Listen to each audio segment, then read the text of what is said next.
bienvenidos a todos. Primero que nada, gracias a todos por sumarse, gracias a Mariano y a Karina por estar acá y van a darnos una gran charla. Así que, bueno, comenzando, vamos a empezar con la clase número 2 de innovación en cirugía, que refiere a todo lo que es cirugía vascular y cirugía de tórax. Para los que no nos conocen tanto, nosotros somos Mirai 3D, yo soy Agustina Tibó y formo parte del equipo. Nosotros nos dedicamos principalmente a dos ramas de productos, que por un lado es todo lo que es la planificación quirúrgica con los modelos 3D, tanto virtuales como físicos, y por otro lado todo lo que es desarrollo de simuladores para las prácticas médicas. Referido a todo lo que es el contenido que vamos a ver hoy, vamos a hablar de todo lo que son nuevas técnicas y aplicaciones en cirugía. Por el lado vascular va a hablar el doctor Mariano Ferreira, que está trabajando actualmente en el Hospital Alemán, es jefe de la sección de endovascular en la clínica La Sagrada Familia, y seguidamente va a hablar para el área de tórax la doctora Karina Patané, que es jefe de cirugía torácica y endoscópica respiratoria del Hospital María Ferrer. Y seguidamente vamos a hacer las preguntas que tengan. Pueden ir haciéndolas por el chat y luego las vamos contestando al final, digamos, de las presentaciones. Así que bueno, yo dejo de compartir y ya lo dejo a Mariano que pueda comenzar. Ahí bueno, está. Muchas gracias, Agustina, por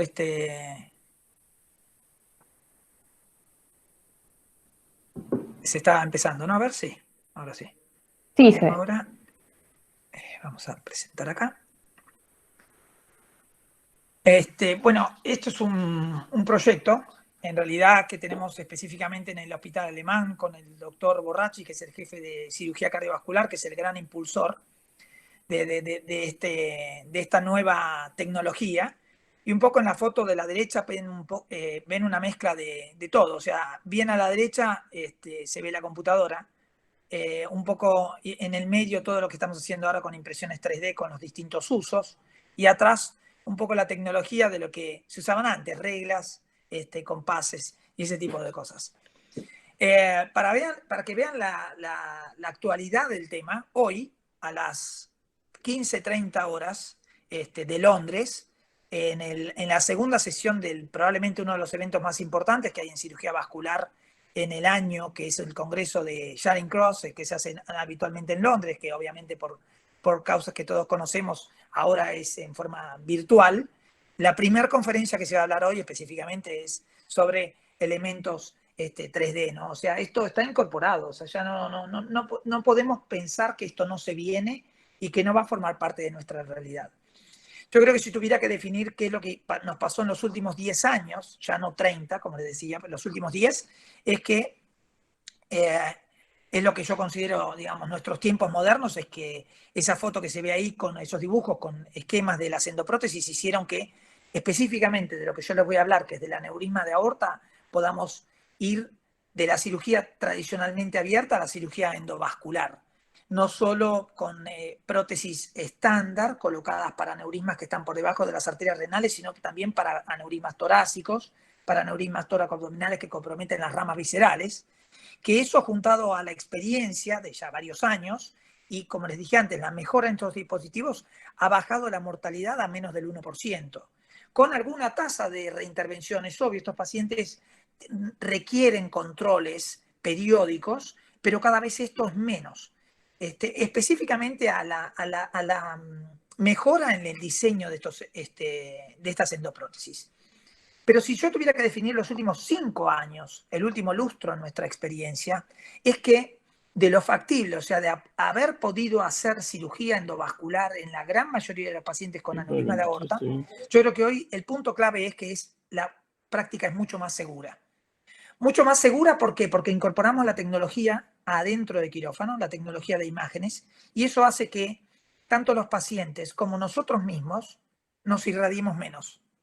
Hace que la cirugía sea más segura porque tenemos mayor tasa de éxito, y hace también que el paciente, con técnicas como se ven al costado en estas fotos, con tomógrafos especiales que irradian menos y necesitan menos contraste, o con técnicas de fusión, o sea, ustedes están viendo en color la tomografía que se hizo el paciente hace 10 días, y en blanco y negro, y esto que se ve acá es la endoprótesis que le estoy colocando al paciente en este momento. Eso se llama técnica de fusión.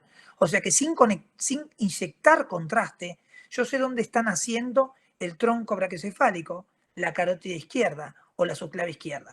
Esto es clave. O sea, realmente lo que nos ha cambiado en los últimos años es la tecnología en imágenes y específicamente yo les quiero hablar un poco de las impresiones 3D. Lo que ustedes ven a la izquierda es la primera filmación de una cirugía que se hizo en el mundo, que le hizo el doctor Posadas, fue filmado en el Hospital de Clínicas en el año 1899. Vino un cineasta francés a mirar esta cirugía de un quiste diatírico pulmonar. Y hoy, no específicamente hoy con el tema pandemia, pero hoy, entre comillas, lo que podemos hacer es hacer una cirugía endovascular, estar filmándola y mandándola a un auditorio como el que se ve acá. Alguien quedó con un micrófono abierto. Fíjate, Agustina. Entonces, A ver. ¿puede ser que sea o soy yo? Sí. No, ahí va. ¿Ahí alguien quedó? Ok, sigo entonces.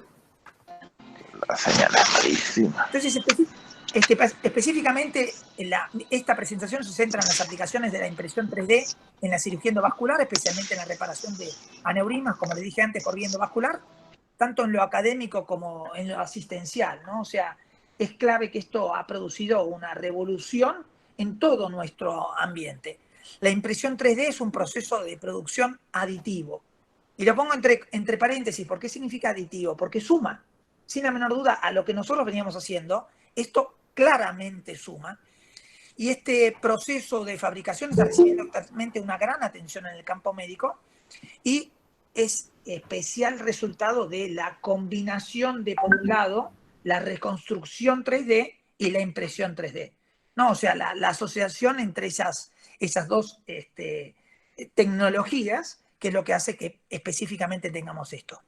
Las impresiones 3D estaban fundamentalmente guiadas hacia tres, en la medicina, hacia tres instrumentos claves. Uno, los modelos anatómicos, abajo a la izquierda, las herramientas quirúrgicas. Bueno, esto no lo usamos en cirugía, pero muchas veces, específicamente, por ejemplo, para cirugía traumatológica, y después también implantes y prótesis. Todos conocemos la historia de este chico argentino que está fabricando estas manos y que le han cambiado la vida a tantos niños, ¿no? Pero en el campo de la cirugía vascular, todavía los estudios señalan que esto está empezando. Está empezando, pero está empezando con fuerza, digamos, está empezando con profundidad. Las primeras publicaciones muestran que estas tecnologías tienen el potencial de cambiar radicalmente la práctica en cirugía vascular, especialmente en lo que se refiere al tratamiento endovascular del aneurisma de aorta, para, por ejemplo, la planificación y el éxito técnico. Y creo que los tres puntos claves en los cuales me voy a basar en la presentación son el planeamiento, la producción o la modificación de prótesis, para lo que se denomina off-label, y la formación de cirujanos. Obviamente este tipo de impresiones 3D nos permite, por ejemplo, entre otras cosas, acercarnos más al paciente. Es mucho más sencillo explicarle al paciente si está viendo cómo esta prótesis se le separó de las arterias renales y por acá filtra, que si yo le tuviera que contar, mire, se bajó la endoprótesis y entonces como la endoprótesis bajó, eso hace que se filtre. Bueno, esto claramente hace que la comunicación con el paciente sea más sencilla. Pero también es interesante cuando uno va a hacer casos difíciles, en donde, como puse acá, la visualización de secciones complejas es bien difícil a través de métodos 2D, como es una computadora y un software de computadora, en donde uno tiene que pensar que este paciente, si esto es la aorta, digamos, el callado aórtico, el arco aórtico, esto es un pseudoaneurisma de una anastomosis, esto es una disección, esto es una coartación, y esta es, visto en otro plano, la arteria subclavia que están haciendo en este lugar, nosotros lo podemos transformar en esto, ¿no? O sea, en una impresión 3D, es donde nos da la imagen que queremos ver, que es la zona de la coartación, la imagen de la subclavia, la imagen del pseudoaneurisma e incluso el flap de disección. Entonces, este es el proceso, este es el, digamos, cómo se planea dónde vamos a colocar el stent, y esta es la imagen preoperatoria con esta enorme coartación, la flecha roja, y cómo queda abierta la coartación después de que colocamos este stent en esa zona.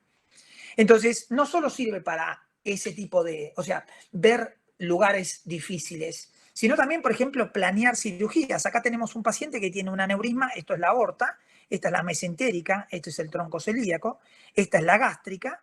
Este paciente tiene un aneurisma en esta zona, que tenemos fundamentalmente dos alternativas endovasculares. Una de ellas es llenar este aneurisma con esos coils, o la otra es colocar un stent que se llama diversor de flujo, que viniendo de esta zona, o sea, del proximal del tronco, se metería hacia las ramas, pero eso implica tener que tapar esta arteria gástrica. Y realmente lo que quisimos hacer con y fue casi imposible lograr entrar acá sin la necesidad de chocar contra el fondo de este aneurisma, y eso nos daba mucho miedo de que se rompiera. Por lo tanto, la cirugía que hicimos fue llenar ese aneurisma con coils. Pero vamos a un caso característico, un caso tratado en los últimos 15 días, un paciente que tenía un aneurisma yuxtarrenal, que le colocamos una endoprótesis especial, que son endoprótesis que tienen agujeros que nos permiten incorporar este segmento de la aorta. Este paciente tenía un aneurisma de casi 7 centímetros, con un segmento de aorta infrarrenal enfermo, a donde nosotros teníamos que supuestamente dejar la endoprótesis, por lo tanto teníamos que armar una endoprótesis que nos permitiera colocarlo en este segmento, pero claro, si ponemos una endoprótesis acá, se iban a tapar las dos arterias renales y la arteria mesentérica superior, con lo cual, acá hay dos alternativas. Una es mandarla a construir, una endoprótesis de este estilo, que tiene orificios, que por ejemplo son para las arterias renales, para la mesentérica y para el tronco celíaco. Estos se llaman fenestras, pero esto, aparte de ser costoso, aparte de tener que pagarlo casi el 50% antes de poder mandarlo a construir, tardan de 3 a 4 meses la producción, y son pacientes que tal vez no pueden esperar ese tiempo porque se les rompe el aneurisma, y entonces no nos queda otra más que nosotros tomar las mediciones de la tomografía y, de acuerdo a eso, decir, bueno, miren, el tronco celíaco nace a 86 milímetros de donde yo quiero que sea el borde superior de la prótesis, en una disposición horaria, si yo tomo la tomografía en hora 1, o sea, hacer toda una serie de mediciones artesanales para obtener un gráfico de esta manera, y de esta forma construir, armar una endoprótesis cosiéndola y después reembañándola. ¿Pero qué ocurre? Esto cambió. ¿Cambió con qué? Cambió con esta tecnología. La reconstrucción 3D, la tomografía, nos permitió tener este modelo.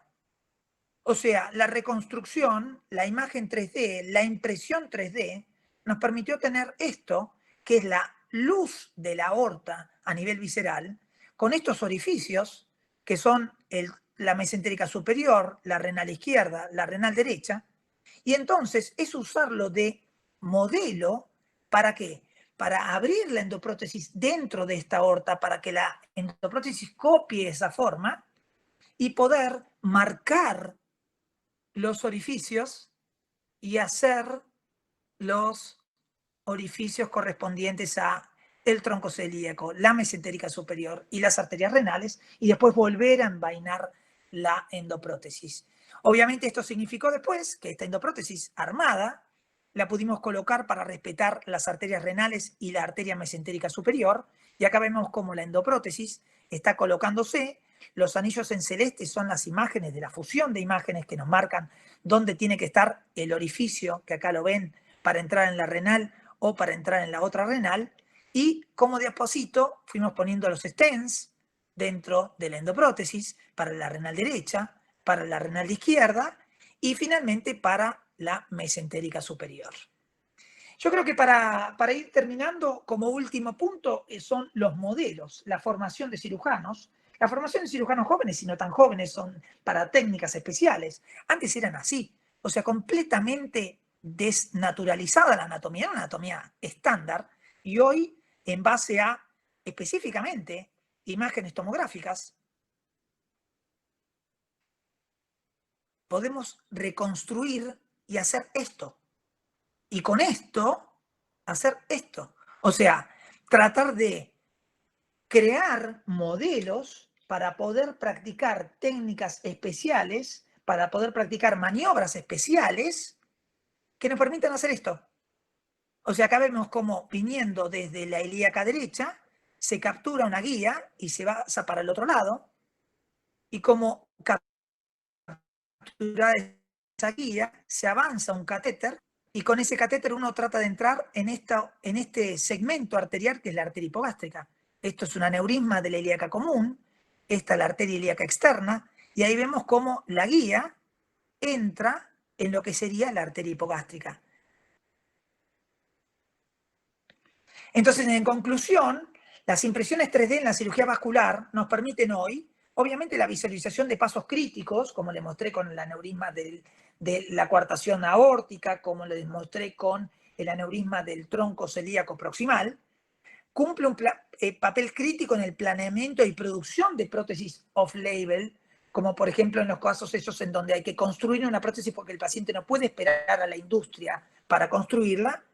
Va adquiriendo un papel cada vez más importante en la formación de cirujanos, ni les digo en el día de hoy, con el tema de la pandemia. Y obviamente, secundariamente también, nos facilita una mejor conexión entre médicos y pacientes. Bueno, muchas gracias. Acá para salir de esto, acá. Muchas gracias, Mariano. Qué buena la presentación, me encantó. Bueno, vamos a seguir con Karina, así nos retrasamos y después vamos a las preguntas. Ok. Buenos días a todos. Voy a compartir la presentación. Espero que Agus me diga si se llega a ver bien, porque yo no tengo visión de eso. Sí, ahí se está viendo. Bien. Muchas gracias a todos los chicos de Mirai 3D por la invitación para hablar de modelos médicos 3D en cirugía torácica. Ya fui adecuadamente presentada y en esta diapositiva se encuentra la dirección de nuestra página web o cómo seguirnos en Instagram, en nuestro canal de YouTube. Aufheben era el verbo que Hegel prefería entre todos los verbos de la lengua alemana. Aufheben significa a la vez conservar y anular, y así rinde homenaje a la historia humana que muriendo nace y rompiendo crea. Y eso tiene mucho que ver con el lugar de donde yo provengo, que es el Hospital de Rehabilitación María Ferrer, y con lo que está ocurriendo actualmente en el mundo. Mi hospital era un dispensario en la década de 50, la epidemia de polio lo convirtió en lo que es ahora el Hospital de Rehabilitación María Ferrer, con una fuerte impronta del tratamiento de los chicos con polio, y acá se ve la playa de pulmotores, y los chicos en el interior de ellos para poder respirar. Es un escenario bastante similar a lo que nos está tocando vivir y que ha marcado una impronta muy importante en el carácter de los profesionales que trabajamos en el hospital. Y esta es nuestra identidad. Bueno, ya les presenté de dónde vengo, dónde estamos. La impresión 3D vino a acercar la ciencia ficción a la realidad, pero lo más importante de todo es tener en cuenta que nosotros vivimos en un país en vías de desarrollo. Y estamos en un continente con países subdesarrollados. Eso puede ser establecido por un número fijo, un número estático, que de acuerdo al Banco Mundial es el ingreso nacional per cápita por año de alrededor de $11.000. Como contrapartida a esto, el volumen mundial de cirugías oscila entre 180 y 281 millones de casos anuales, supera la tasa de natalidad. Sin embargo, solo hay un audio de fondo, no sé si se podrá mirar algún micrófono. El 74% de los procedimientos quirúrgicos se realizan en los países desarrollados, que corresponden al 30% de la población mundial, y solo el 3 al 5% se realizan en la población más pobre. Por fortuna, la cirugía ha dejado de ser concebida como un procedimiento elitista, por ponerlo entre comillas, y es concebido como una parte fundamental de la salud pública destinada a evitar la incapacidad o la muerte, y por lo tanto es altamente costo efectiva debido a que reduce los costos derivados de la discapacidad. Los obstáculos principales para el acceso a la salud en los países en vía de desarrollo son los recursos humanos y los recursos físicos, y ambos tienen que ver con la economía de nuestros países.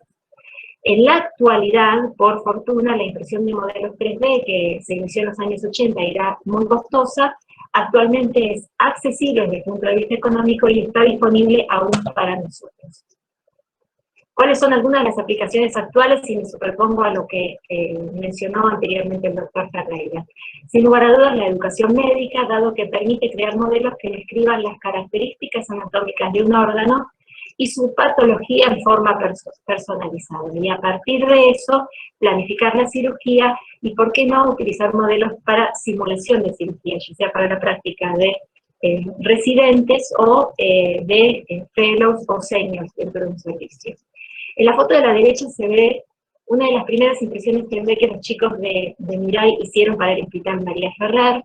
El doctor Gando y el doctor Roberto Duré del Hospital Muniz nos presentaron a los chicos, a Matías y Santiago, quienes vinieron al hospital, y decidimos nosotros en el año 2018 empezar a explorar esta técnica con una de las patologías prevalentes en el hospital, que es la patología benigna y maligna de la vía aérea. En este caso lo que se ve es la reproducción de la vía aérea de una paciente que tiene un área de estrechez, estenosis traqueal, y lo que queríamos probar era si los modelos, en primer lugar, reproducían lo que nosotros veíamos en el intraoperatorio.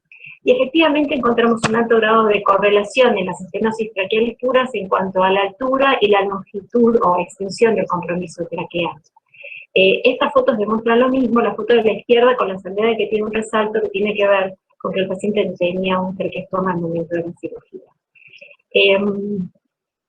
Los modelos impresos entonces tenían una alta correlación con lo que nos encontrábamos en la cirugía, no lograron reproducir la anatomía de las estenosis subglóticas, pero esto mucho tiene que ver con el complejo articular de cartílagos que conforman la laringe, que hace muy difícil su reproducción por tomografía y luego su reproducción por impresión 3D. Ahora bien, nosotros en el servicio tenemos operados hasta la fecha más de 500 pacientes con estenosis traqueales subglóticas y traqueales puras. El beneficio marginal de tener la tráquea impresa en la sala de operaciones, seguramente para nosotros es mucho menor que para un especialista con menos experiencia en la materia. Por lo tanto, siendo intelectualmente leal a mis pensamientos, debo decir que la impresión 3D a nosotros no nos cambia mucho la conducta, pero hablando con colegas que tienen menos experiencia o que se desarrollan su actividad en otros sistemas sanitarios, contar con este dispositivo tiene un beneficio marginal muy superior. La segunda aplicación actual es la investigación médica, y esto tiene que ver con la posibilidad de crear modelos que reproduzcan las características aerodinámicas y hemodinámicas de las estructuras vasculares.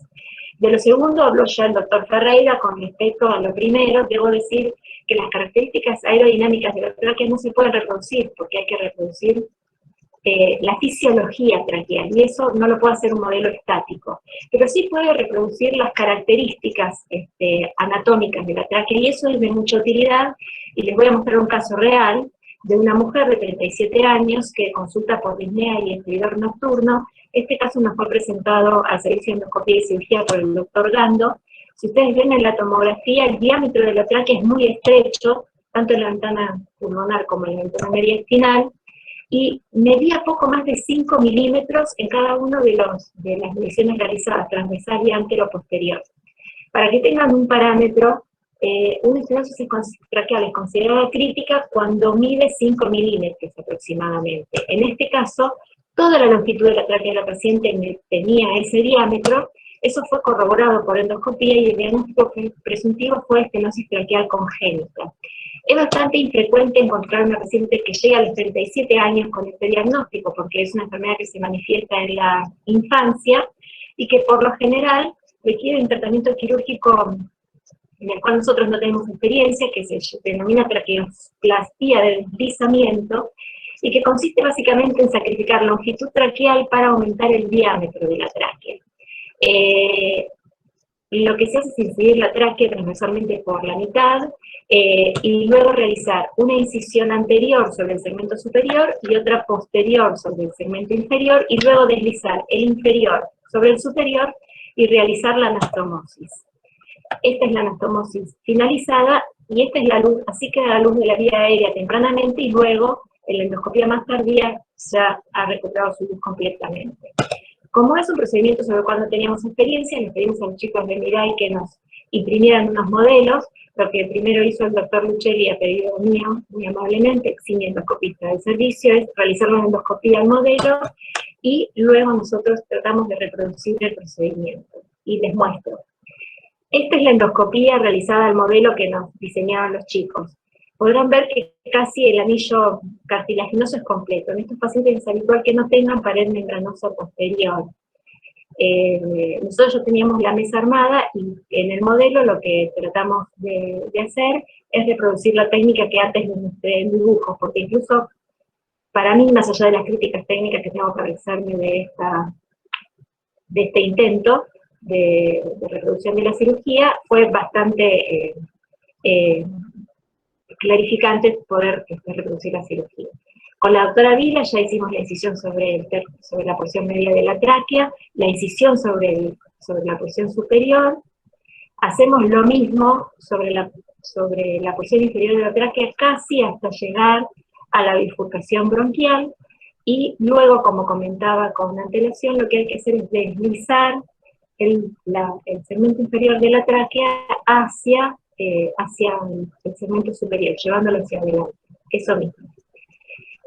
Un error que he cometido yo es no hacer los puntos angulares antes de iniciar la sutura posterior, y otro error que yo noto después de haber utilizado el modelo es que en lugar de hacer un sujet podría haber hecho puntos separados, sobre todo porque la clave cuando uno resuelve estos casos tan extensos es que, cuando uno resuelve una extensión en particular, es que los bordes queden correctamente afrontados del cartílago, que la sutura quede convenientemente alineada.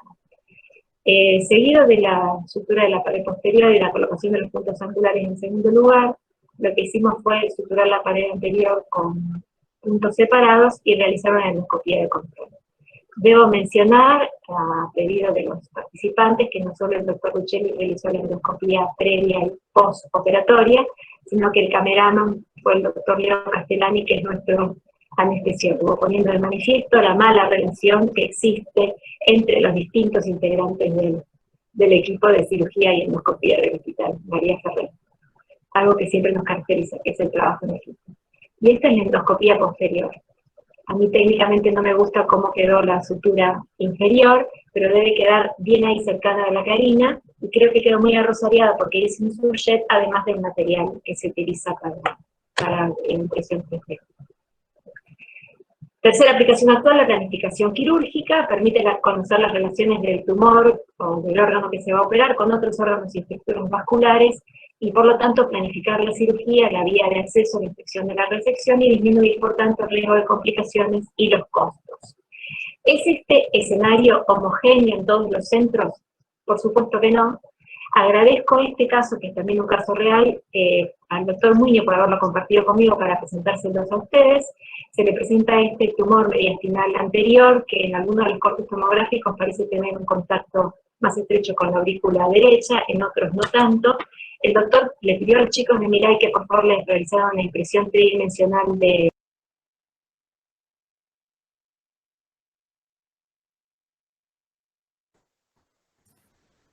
Cari, se silenció tu micrófono, no te estamos escuchando.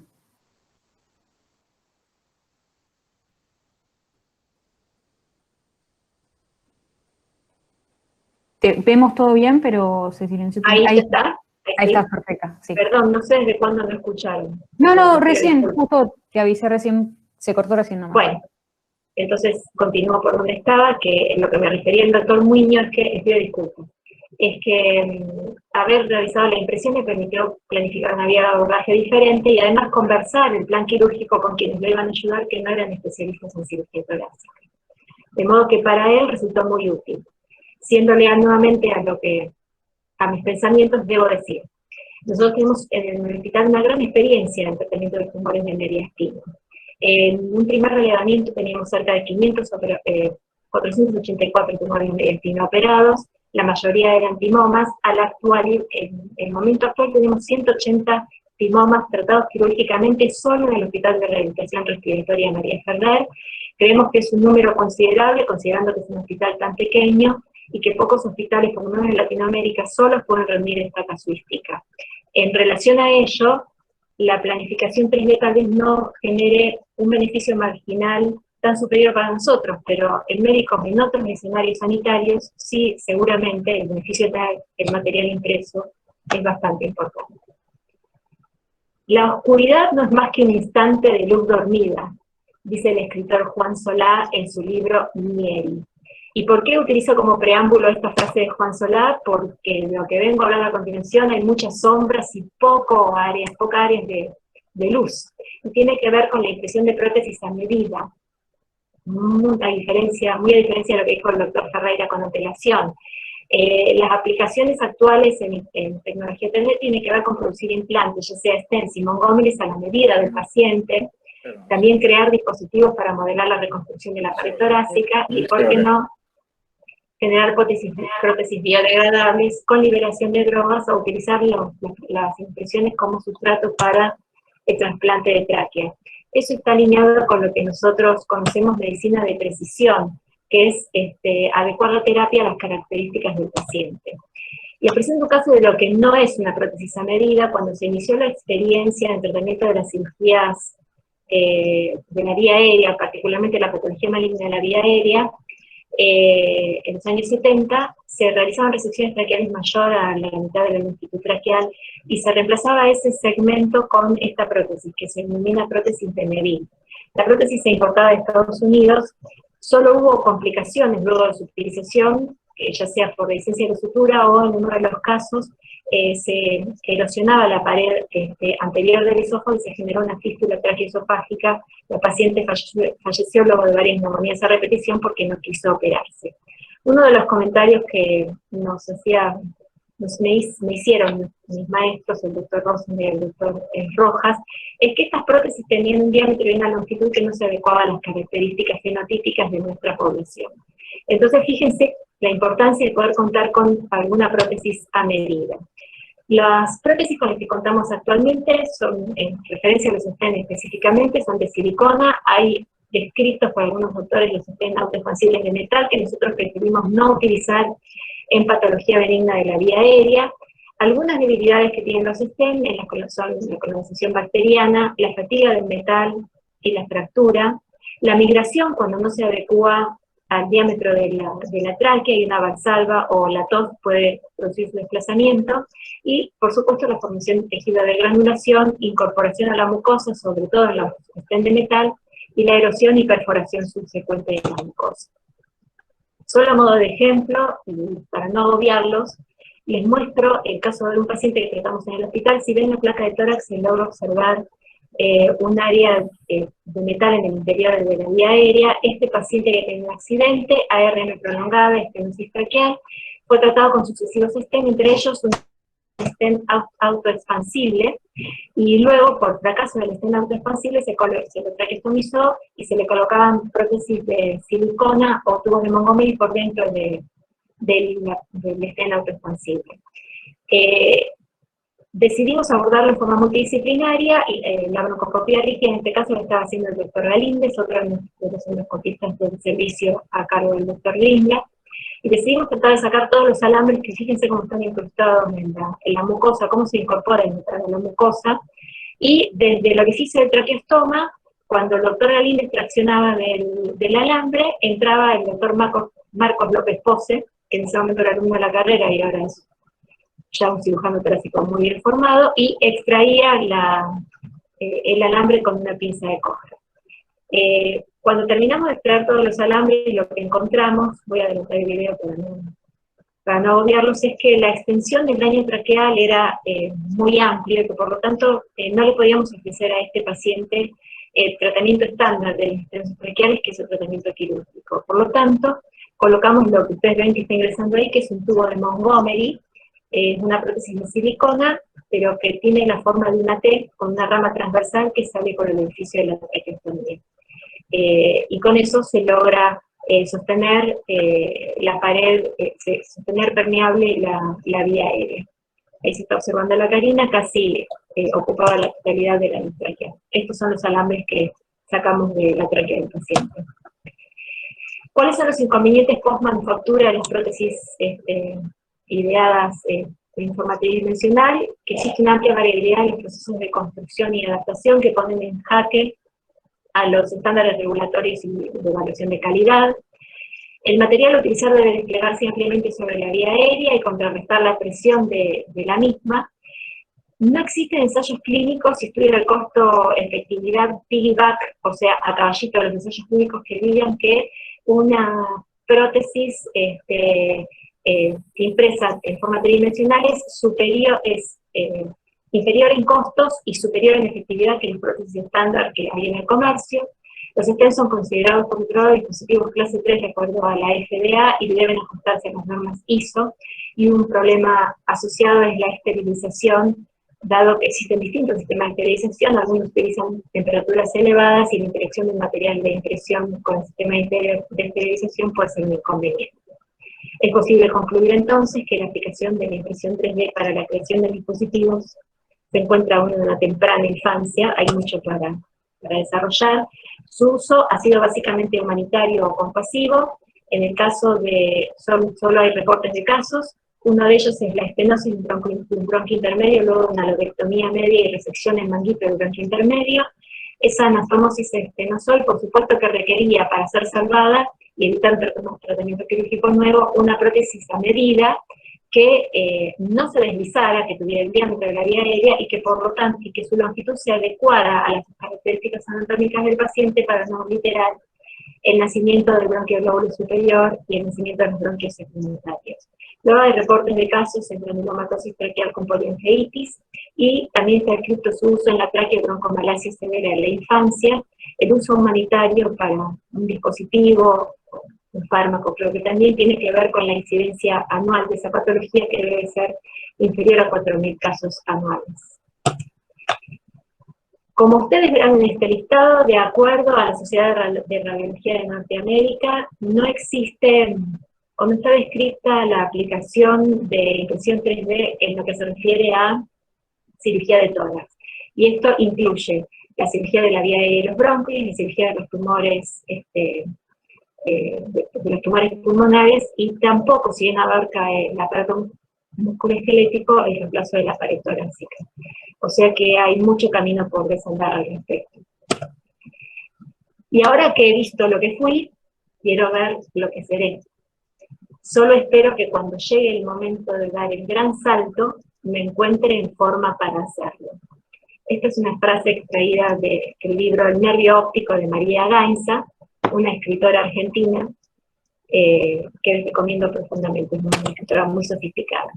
Y utilicé este preámbulo para, bueno, hablar un poco de alguna aplicación futura, y esto es una idea que se me ocurrió a mí la semana pasada, pudo haberse ocurrido a otra persona con antelación y yo lo desconozco, porque lo más difícil es tener una idea original, y le planteé a los chicos el inconveniente que tenemos los cirujanos torácicos, dado que abordamos a todos los pacientes con nódulos pulmonares por videotoracoscopía.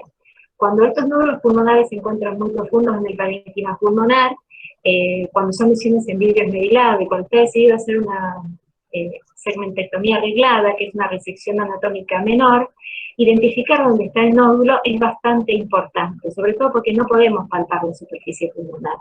Sé que en muchos países de Latinoamérica está muy aceitada la marcación con arpones, con guía tomográfica. No es el caso de mi experiencia personal.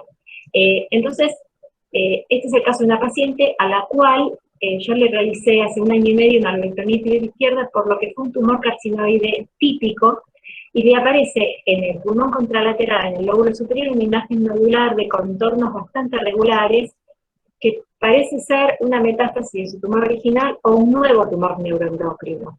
En nuestra casuística de tumores carcinóides no tenemos pacientes metastásicos, sobre todo cuando son típicos, no me voy a referir a los atípicos.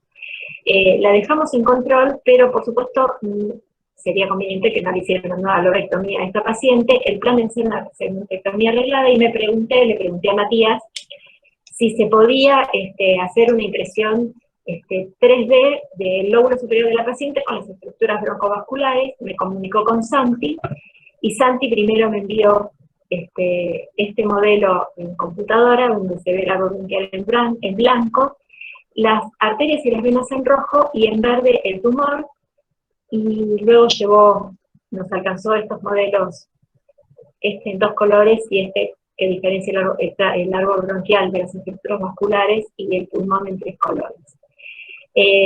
No se logran definir las venas porque la tomografía no era con contraste, es algo en lo que esperamos poder seguir trabajando con los chicos.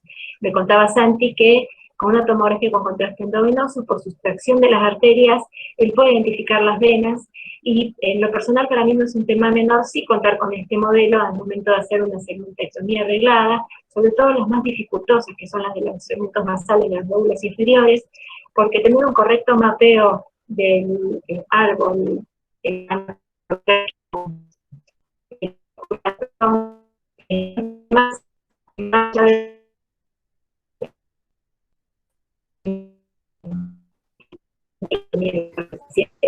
puede ser de riesgo.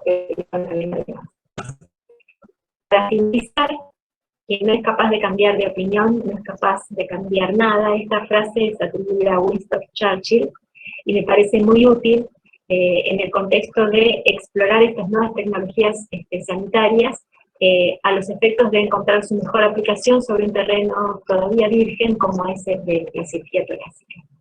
Espero haya sido útil mi charla. Muchas gracias por su atención.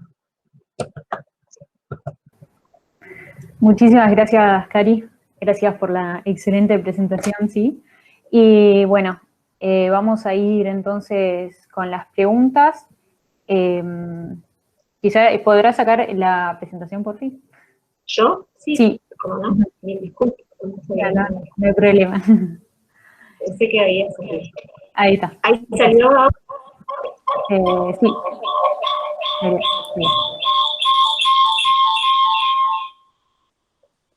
Bien, perfecto. Bueno, entonces, para todos, vamos con las preguntas. Veo que ahí en el chat, ahí está. Guillermo pregunta para la doctora Partané, ¿qué opinión tiene sobre la generación de bioimplantes diseñados en 3D sobre tráqueas para el trasplante traqueal? Yo no tengo experiencia personal. Creo que, bueno, lo que he leído es muy alentador, pero todavía no se ha llegado a desarrollar. En general, se utilizan dispositivos 3D como sustratos para después el cultivo de tejidos. El problema no es la impresión 3D, el problema es que me parece, en mi opinión, yo no hago este tipo de cosas, me parece que lo que se ha tratado de reproducir es el cartílago, sin pensar en tratar de reproducir el epitelio cilíndrico ciliado de la tráquea. Y el inconveniente principal que han encontrado las personas que han experimentado con esto es que al implantar la tráquea en ratas, estas han fallecido por la generación de tejido de granulación, estenosis, y algunas han tenido neumonía. Entonces creo que el desafío principal está planteado acerca de cómo cultivar células sobre ese sustrato para poder reproducir el epitelio traqueal. Pero me parece que es sumamente alentador y hay que seguir trabajando al respecto. En lo personal, no sé, yo pienso que habría que explorar con las células madre. En los cultivos no se han utilizado células madre. Pero es una opinión personal, no, nada más.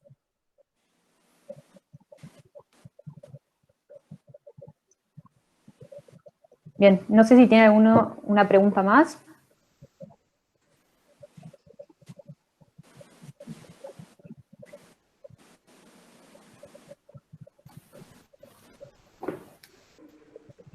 Mariano, yo te quería hacer una pregunta. Sí. quería saber cuál es tu opinión respecto a la combinación entre impresión 3D y los estudios de imágenes. Pude ver que vos utilizás también el Philips Icon, que bueno, es una tecnología muy avanzada, y quería saber, ¿vos pensás que es algo complementario, que es algo que una cosa va a reemplazar a la otra? ¿Cómo ves esa combinación y qué te aporta cada uno? Bueno, se escucha, ¿no? Sí. El Philips Icon tiene la ventaja, nosotros tenemos ese nuevo tomógrafo que tiene la ventaja de poner menos menos radiación y menos contraste, sin disminuir la calidad de imagen o la información que te puede dar el tomógrafo. Yo creo que todo esto suma, y la palabra que nosotros utilizamos específicamente, la de fusión, que significa que vos las imágenes tomográficas las fusionás con las angiografías. Bueno, para mí esto creo que es todo junto, todo es fusión. O sea, es el tomógrafo, la impresión 3D, la reconstrucción 3D. O sea, todo eso va a estar fusionado y todo eso va a repercutir en aorta hasta hace, te diría, o sea, hoy muchos centros todavía, ¿no? Pero ponele, en la Argentina debe haber 5 o 7 centros que hacen aorta compleja. En Estados Unidos debe haber unos 30, 40 centros que hacen aorta compleja. Y cuando vos hablas de aorta compleja, es directamente fusionar tecnologías. Entonces, cuanto mejor es la información que yo te puedo dar a vos y mejor es la información, o sea, de imágenes, ¿no? O sea, cuanto mejor es la información de imágenes que uno puede obtener de una tomografía y mejor va a ser la forma de reconstruirla y mejor la definición de la impresión, mucho mejor para el paciente. O sea, claramente para estas endoprótesis que nosotros estamos usando ahora, que hacemos para aneurismas tóraco-abdominales, en donde el mundo entero está yendo hacia, al revés de lo que dice Karina, ¿no? Nosotros estamos yendo hacia lo off the shelf, o sea, lo mismo para todos. Y en todo caso, hacer una pequeña modificación para el paciente que tiene una anatomía más rara, pero si no es lo mismo para todos, esto ayuda muchísimo. Esto es una herramienta que va a ser muy interesante. Ya hay publicaciones hechas con esto.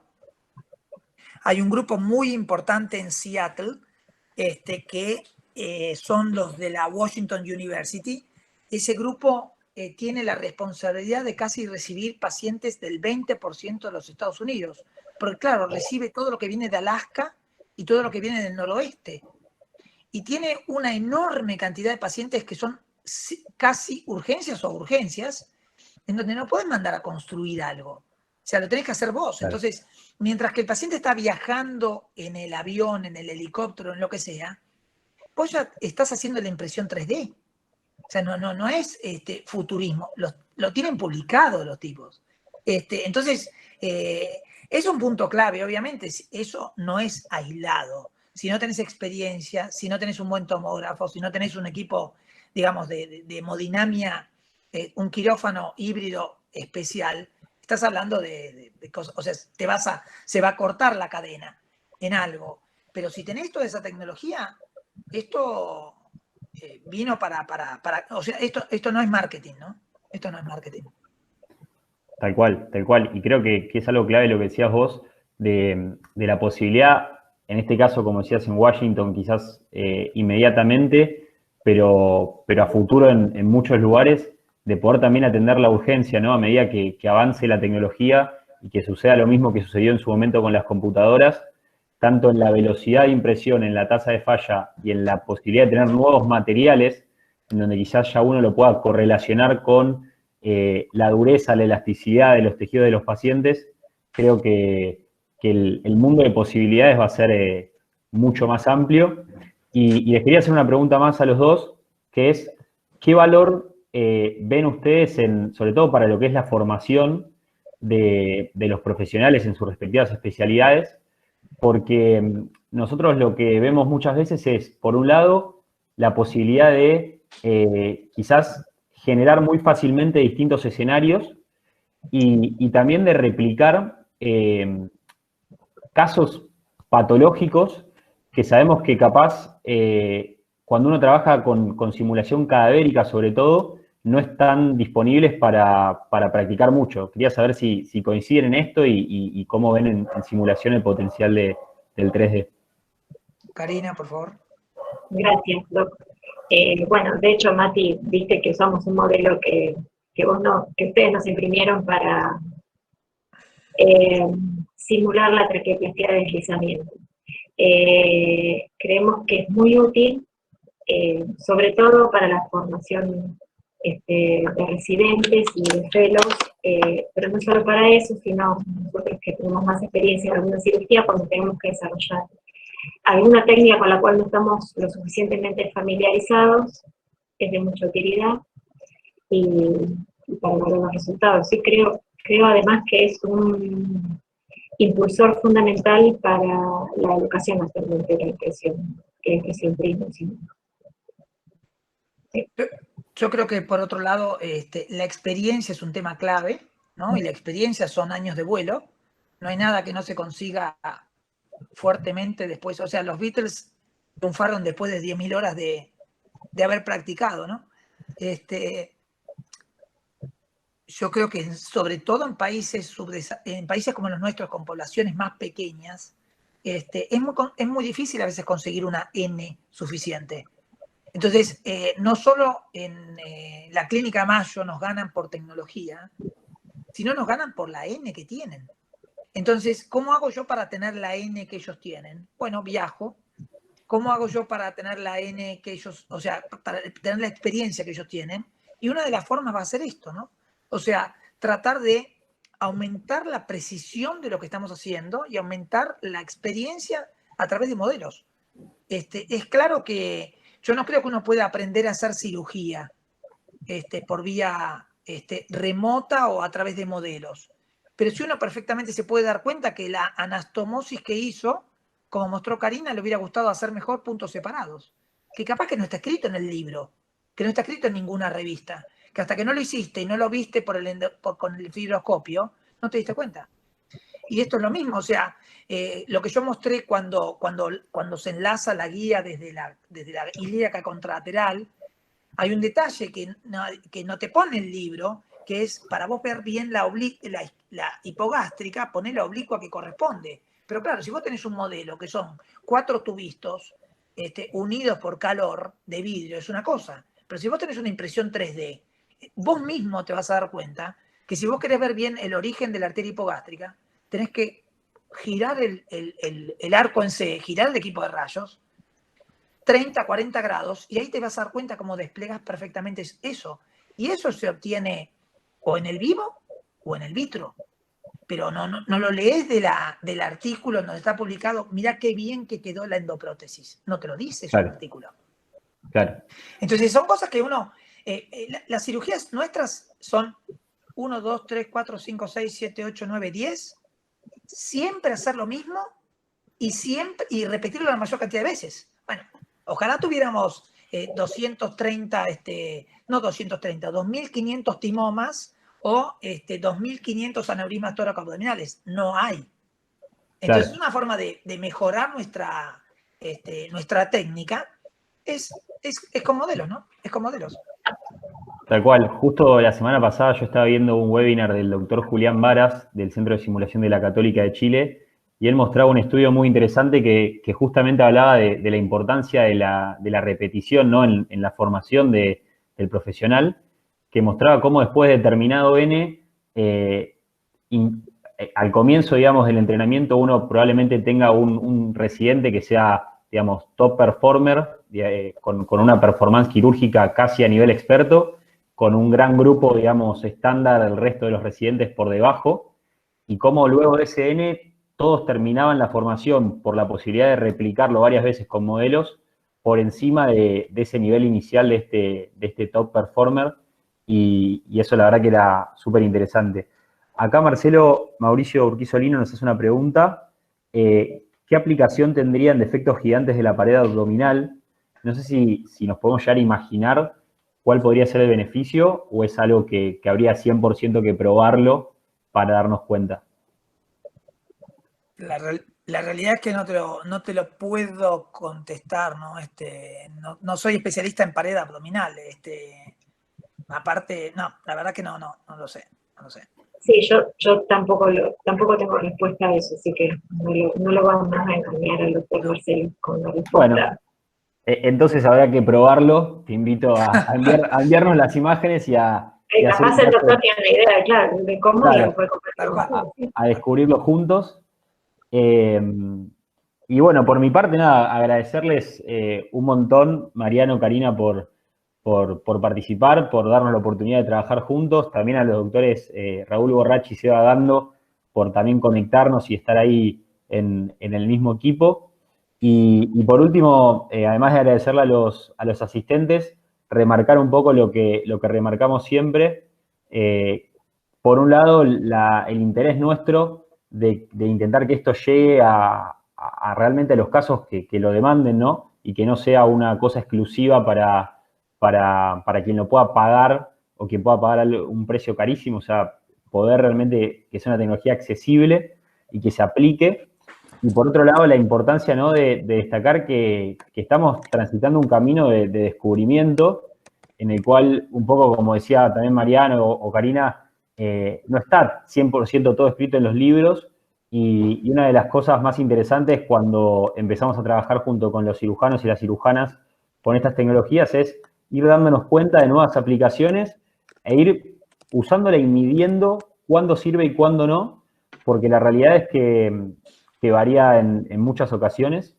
Así que bueno, nada, si tienen alguna pregunta más que bienvenida, y si no, los invito también a seguirnos, sobre todo en LinkedIn, que es donde compartimos todas las semanas casos nuevos, y a completar, por favor, la encuesta, que nos súper interesa saber qué piensan, saber si se quedaron con alguna pregunta o si tienen alguna idea que les interese explorar juntos. Y bueno, por mi parte, nada más que agradecerles, y no sé si Mariano o Karina quieren hacer algún comentario final, pero bueno, mil gracias por haber participado. La verdad que un placer enorme a nivel humano y profesional poder trabajar con ustedes. Muchas gracias. Muchas gracias. Muy lindo todo. Gracias a todos. Bueno, los invitamos de nuevo a la última clase también que nos queda de este curso. Así que bueno, gracias a todos por conectarse. De nuevo, gracias Karina, Mariano. Y bueno, esperemos que nos veamos pronto todos. Muchas gracias a todos. Un abrazo. muchas gracias.